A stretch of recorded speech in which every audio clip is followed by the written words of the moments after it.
selalu diberi kesehatan di tengah pandemi saat ini ya. Saya Tri Lailatul Humairo dengan NRP 1301200059 dari Fakultas Bisnis Ekonomi Universitas Surabaya. Nah, di kesempatan kali ini saya akan memaparkan hasil kerja saya yang berjudul Ekonomi Indonesia Pasca Serangan COVID Varian Delta.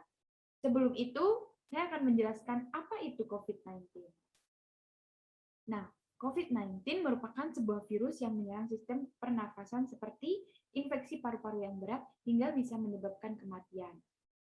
Nah, perlu kalian tahu nih, COVID-19 ini bermutasi menjadi beberapa varian loh. Varian yang pertama ada varian Alpha. Varian ini diketahui lebih cepat menular dan menyebar karena lebih mampu menembus sistem kekebalan tubuh manusia. Bahkan, sejak April 2021, varian ini sudah menjadi salah satu varian virus corona yang dominan di Amerika Serikat dan Inggris. Varian kedua ada Beta. Varian Beta ini diketahui lebih mudah menular antar manusia karena gejala infeksi virus corona ini umumnya mirip dengan gejala COVID-19 secara umum. Tetapi COVID-19 varian Beta ini diketahui lebih kebal terhadap beberapa pengobatan. Lalu, varian yang ketiga ada varian Gamma. Varian ini pertama kali ditemukan di Brazil dan Jepang. Meski jenis mutasinya berbeda dengan varian lainnya, virus corona varian Gamma ini diketahui dapat menimbulkan gejala yang mirip dengan varian lain, seperti varian Beta. Lalu ada varian Delta. Nah, varian Delta ini merupakan virus corona yang telah bermutasi. Nah, muncul varian virus corona baru ini pertama kali dilaporkan di India pada Desember 2020. Varian ini telah ditemukan di lebih dari 74 negara, termasuk Indonesia. Lalu ada varian Lambda. Varian Lambda ini pertama kali ditemukan di Peru dan beberapa negara lain di Amerika Latin, dan ini telah menyebar ke Eropa dan Inggris. Berbeda dengan jenis varian Alpha, Beta, Gamma, dan Delta, WHO menyatakan bahwa varian jenis ini sebagai varian of interest atau masih diteliti lebih lanjut tingkat penularan dan keparahan infeksinya. Lalu yang terakhir ada varian Kappa. Menurut laporan kasus COVID-19 nasional, varian Kappa ini diketahui telah masuk ke Indonesia di bulan Juli 2021. Nah, varian Kappa ini memiliki pola mutasi yang mirip dengan varian Delta, tetapi tingkat penularan dan keparahan infeksinya masih belum diketahui. Nah, tapi tidak semua varian tersebar di negara kita, hanya beberapa saja, salah satunya varian Delta. Nah, kenaikan kasus COVID-19 yang disebabkan oleh varian Delta ini sangat berpengaruh terhadap dinamika perkembangan ekonomi global dan Indonesia, sehingga memberikan tekanan terhadap ruang fiskal pemerintah. Akibatnya, pemerintah harus menata ulang program pemulihan ekonomi nasional atau yang disebut PEN.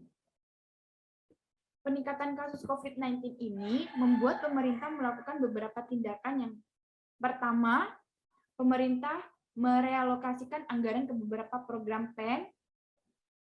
Nah, di realokasi anggaran ini ada anggaran kesehatan, program perlindungan sosial, program prioritas, dukungan UMKM dan korporasi, serta program intensif usaha.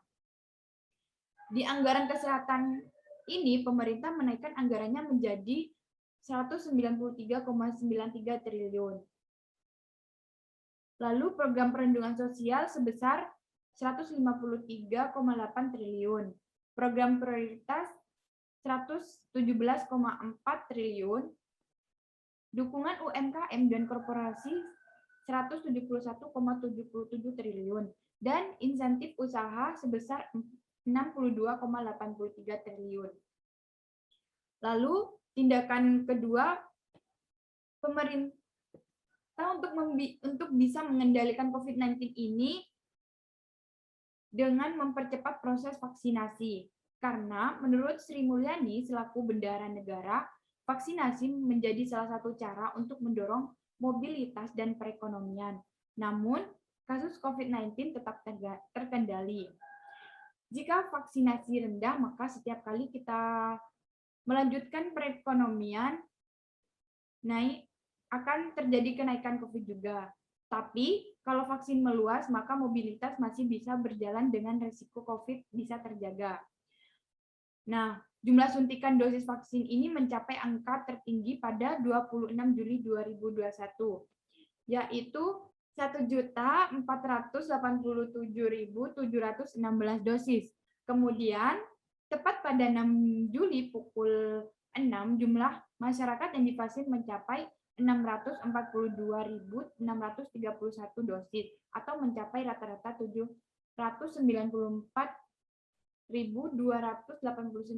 dosis per hari. Nah, selanjutnya tindakan yang ketiga, demi menahan pelemahan ekonomi sekaligus mengatasi masalah kesehatan, pemerintah juga melakukan pemberlakuan pembatasan kegiatan masyarakat atau yang dikenal dengan PPKM di seluruh Indonesia dengan beberapa level, sehingga penyebaran virus lebih cepat dikendalikan dan pelemahan ekonomi tidak berlarut-larut. Lalu, tindakan keempat, pemerintah memaksimalkan kinerja produksi ekspor demi menjaga momentum harga komoditas yang tinggi. Maka, sektor-sektor esensial dan kritikal tetap bisa beroperasi dengan penerapan protokol kesehatan di tengah kebijakan PPKM.